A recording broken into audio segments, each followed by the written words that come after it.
Right, our next guest is a music producer turned professor, and he's going to be talking to us a little bit about the intersection between art, creativity, and business. What can they learn from one another? Please give a very warm welcome to Hernan Rojas.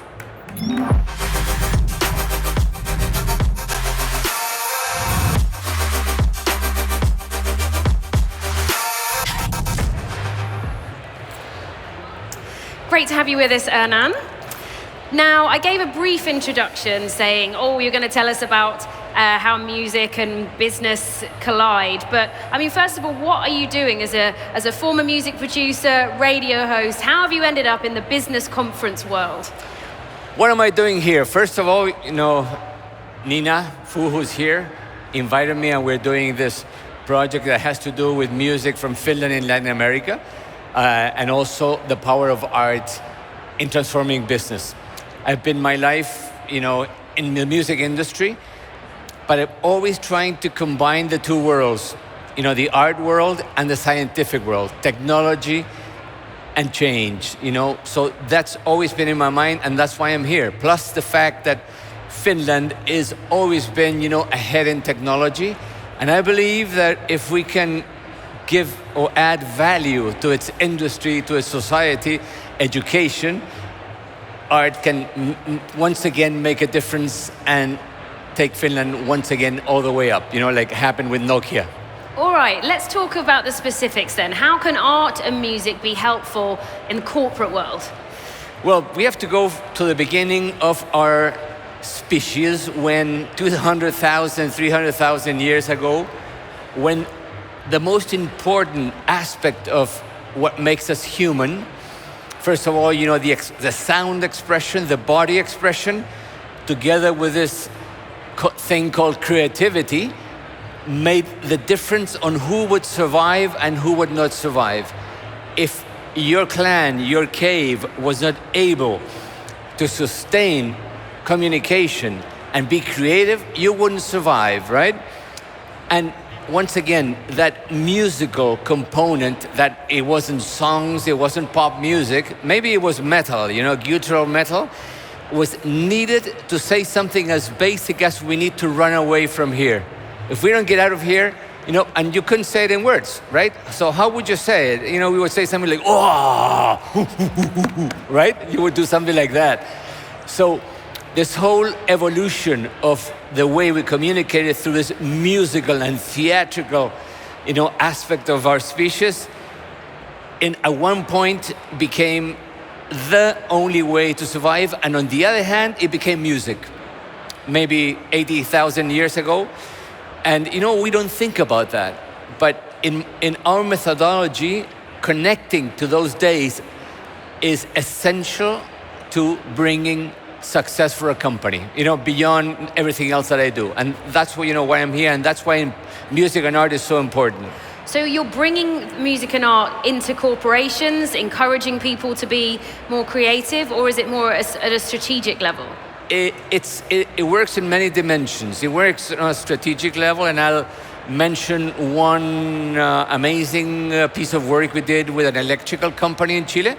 It's the most important electrical company, that they needed to do a transition from dirty energy, cold, to clean energy. And so what we did is we integrated this methodology based on music and art, but never forgetting that we were working and searching for results in terms of their culture.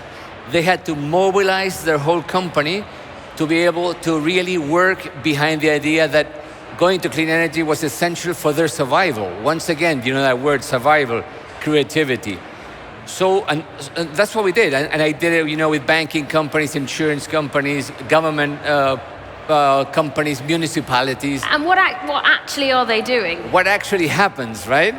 Well, I take everyone back to the caves so that they feel what it is like not to have cell phones, language, spoken word, and how important it is, to expand your brain to the max in terms of survival. Survival applied to the 21st century, right? But it's the same thing. Companies need to survive, people need to survive. through that trip, many things happened inside of you from the neuroscientific point of view, psychologically, emotionally. And the most important thing that happens is that you realize that our capacity to articulate communication, our capacity to be creative, is essential to driving a company or any organization. And then suddenly they appear through a time machine, through magic, inside a recording studio. There's instruments, and they become something that they obviously everyone declared it was impossible to be a musician. You know, all these lady and guy engineers, basically, they said, no, I have no fingers for the piano, I can barely sing in the shower, I barely can hit the doorbell, right? But once they start exercising from the beginning, that's way different than telling somebody, you know, play a really complicated chord. They get the first beat, they get the first sound, and eventually they become a rock band. And the rock band is a perfect ecosystem that emulates in a very, very small ecosystem what happens inside a company or any organization. The archetypes, the roles, who leads, who supports, the marketing campaign, devising your image, devising your product. You know, are we going to be a punk band? Are we going to be a pop band or what, right? And these guys, these ladies, eventually write a new song that becomes also an epic song for the company, and they perform in public in front of all their fellows. So that whole trip, that whole adventure, together with the hard things like, you know, energy and what do we need to do inside the company, what are the principles of this change, we work it together, and we are always exchanging metaphors. You know, for example, how can we distinguish ourselves as a band compared to how do we distinguish ourselves as a company? A very famous singer, leader of a band called Iron Maiden, Bruce Dickinson, said, he asked the question, what is the difference between brand and band? Many people, you know, went very intellectual about it, but really it's the R. It's only the R. Why? Because they both need the same thing. You know, everyone, bands and brands need a value proposal that is powerful, that it has a uniqueness, that it will, you know, capture your mind. And instead of making people buy your product, you make people your fans. And obviously fans are people that will be ambassadors of your brand, and that they will also excuse maybe one record that's not so good, right? And they'll wait for the next record. So it's a value proposal it's worked together with the music, and it eventually, you know, creates trust, creates collaboration, creates innovation and all that. I mean, it sounds really fun, and it's obviously made an impact on the people that you've mentioned, including that energy brand that we can't name. But sort of longer term, further down the line, once people have had this experience, what do you think the long-term effects are of being a bit more exposed to creativity in the workplace? Well, the long-term effect, and this is something that I've kept in touch with most of these companies, is that first of all, they have very good economic results. You know, they have the bottom line go up. Then their inner, you know, researches on climate, you know, on trust, on their bosses, you know, if they're gonna retaining talent in the company. There's a whole bunch of stuff that, you know, all the numbers go up. Retaining talent is a very important dimension today. Trust is another very important dimension in times that nobody trusts anyone. And also the awareness of change. Change being maybe the only thing that we know it will happen. Yeah, everything absolutely. else, you know, it doesn't happen. You know, all your best plans can go in the bottom of the ocean, right? Yeah, well, change is a key theme for the conference, how to be the change, how to promote change within organizations against all of these unpredictable factors as well. I want to switch focus a little bit. I know another thing that you're really passionate about is education, and we're talking so much here about all the new tech tools, AI, how digital we've become, and I'm wondering how you think that's impacting creativity in the educational system. The classic art and music that we did when we were younger, does that still exist, and how important do you think it is for shaping the next generations of leaders? Exactly. Well, what happened, Maddie, to me personally, and then I invited other people, is that I said, all these wonderful things are happening with art and music within companies, but I said to myself, I cannot forget that kids are going to be the future, right? So I took this whole methodology to kids, and we started another company in Chile called Rock al Patio, meaning that, we take rock to schools and to their time off. And we basically do the same thing, especially in times where vulnerable kids, are not going to school, they're not learning, they're surrounded by many threats, including in Latin America and many places in the world, by drug dealing, by no opportunities, and especially not getting educated. So music, as a first thing, gets these kids back in school. That's the number one objective. And the second one is, as they start playing in bands, as they start learning about creativity, they start believing in themselves. They start collaborating with other kids.